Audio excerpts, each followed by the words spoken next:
ಬನ್ನಿ ಇವತ್ತು ಒಂದು ವಿಭಿನ್ನವಾದಂತಹ ಹಾಗೂ ಟೇಸ್ಟಿ ಮತ್ತು ಇನ್ಸ್ಟಂಟ್ ಆಗಿ ಮಾಡಿಕೊಳ್ಳುವಂಥ ಕುಕ್ಕುಂಬರ್ ಇಡ್ಲಿಯನ್ನು ಹೇಗೆ ಮಾಡೋದಂತ ನೋಡೋಣ.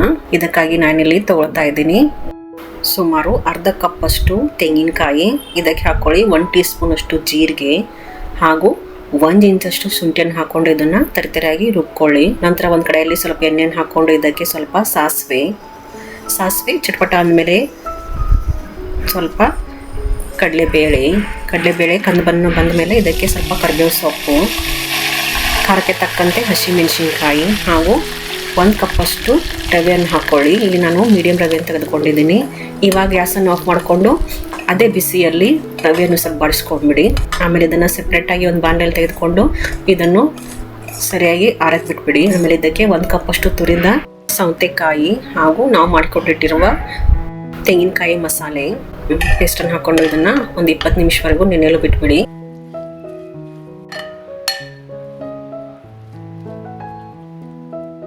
ಈಗ 20 ನಿಮಿಷ ನಂತರ ಇದಕ್ಕೆ ನಾವು ಒಂದು ಅರ್ಧ ಕಪ್ಪಷ್ಟು ಮೊಸರನ್ನು ಹಾಕೋಬೇಕು. ಸೌತೆಕಾಯಿಗೆ ತನ್ನದೇ ಆದ ನೀರಿನ ಅಂಶ ಇರುತ್ತೆ, ಅದರಿಂದ ನಾವಿಲ್ಲಿ ಅರ್ಧ ಕಪ್ಪದಷ್ಟೇ ಮೊಸರನ್ನು ತೆಗೆದುಕೊಂಡಿದ್ದೀವಿ.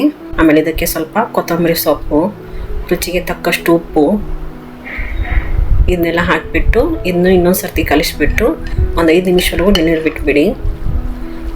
ನಂತರ ಇದಕ್ಕೆ ಸುಮಾರು ಅರ್ಧ ಟೀ ಸ್ಪೂನ್ನಷ್ಟು ಅಡುಗೆ ಸೋಡಾ ಅಥವಾ ಫ್ರೂಟ್ ಸಾಲ್ಟನ್ನು ಹಾಕ್ಕೊಂಡು ಇದನ್ನು ಇನ್ನೊಂದು ಸರ್ತಿ ಸರಿಯಾಗಿ ಕಲಿಸಿಬಿಡಿ. ಬನ್ನಿ ಇವಾಗ ಇಡ್ಲಿಯನ್ನು ರೆಡಿ ಮಾಡ್ಕೊಳ್ಳೋಣ. ಇದಕ್ಕಾಗಿ ನಾನು ಇಡ್ಲಿ ಪಾತ್ರೆಗೆ ಎಣ್ಣೆನ ಸವರ್ಬಿಟ್ಟು